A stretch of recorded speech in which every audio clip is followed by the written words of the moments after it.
అందరికీ నమస్కారం. కార్తీక పురాణం 18వ రోజు. ధనలోభుడు అంగీరస మహామునుల సంవాదం. ధనలోభుడు అంగీరస మహామునుల సంవాదమును గురించి ఇంకనూ వివరిస్తూ వశిష్ఠుడు జనకునితో 18వ రోజు కథను చెప్పడం ప్రారంభించాడు.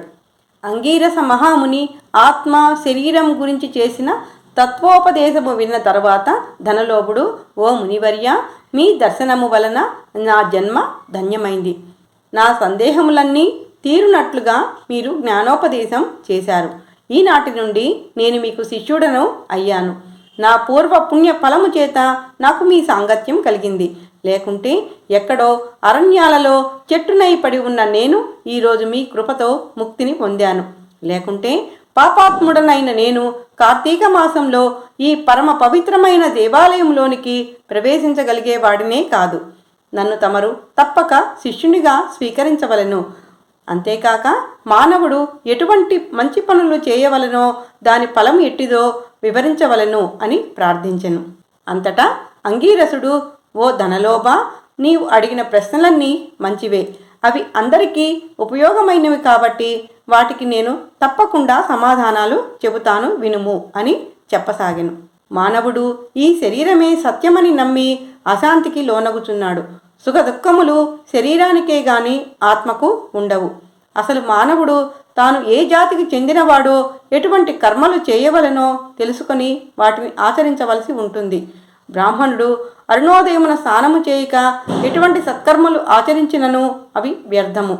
కార్తీక మాసంలో సూర్యుడు తులారాశిలో ఉండగా, వైశాఖ మాసంలో సూర్యుడు మేషరాశిలో ఉండగా, మాఘమాసంలో సూర్యుడు మకర రాశిలో ఉండగా, ఈ 3 మాసములలో ప్రాతకాలమునందు నదీ స్నానం చేసి దేవతార్చన చేసినచో తప్పకుండా వైకుంఠ ప్రాప్తి కలుగును అని అంగీరసుడు చెప్పగా విన్న ధనలోభుడు, ఓ మహానుభావ, చాతుర్మాస వ్రతం అంటే ఏమిటి?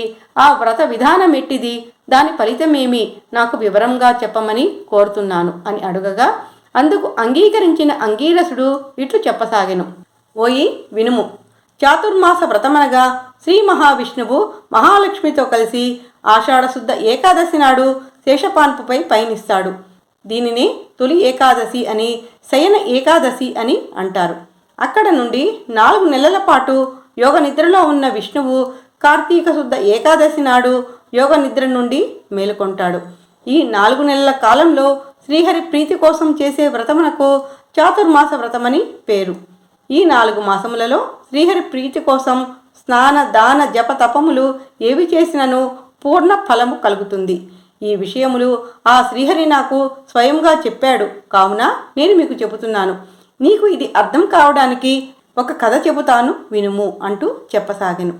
కృతయుగంలో శ్రీవైకుంఠమునందు లక్ష్మీదేవి సమేతుడైన శ్రీ మహావిష్ణువు సకల దేవతల చేత సేవింపబడుతున్నటువంటి సమయంలో నారద మహర్షి అక్కడికి వచ్చి కోటి సూర్య ప్రకాశముతో వెలిగిపోతున్న ఆ శ్రీహరికి నమస్కరించి నిలబడెను.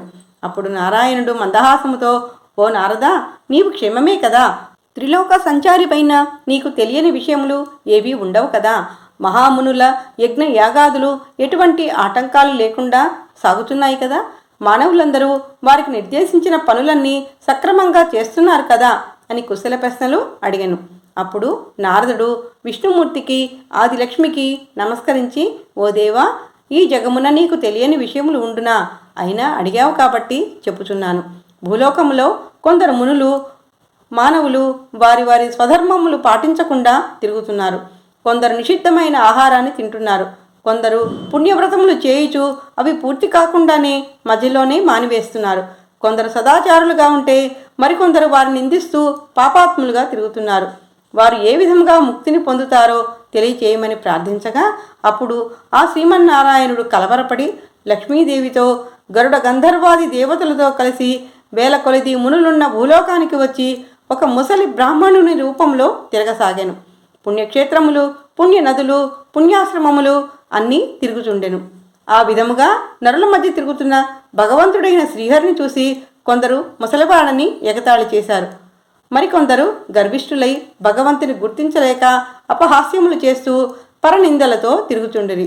అప్పుడు అపారమైన దయతో ఆ శ్రీహరి ఆ మానవులను ఉద్ధరించదలచి ముసలి బ్రాహ్మణుని రూపం విడిచిపెట్టి శంకుచక్ర గదాధారి అయి లక్ష్మీదేవితోనూ సమస్త పరివారముతోనూ మునులకు ప్రీతికరమైన నైమిసారణ్యమునకు తరలిపోయాడు.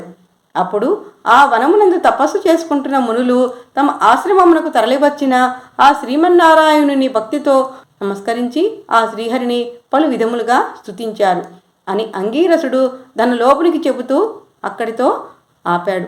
ఈ విధముగా అంగీరస ధనలోపుల సంవాదమును జనక మహారాజుకు చెబుతూ 18వ రోజు కథను వశిష్ఠుల వారు ముగించారు.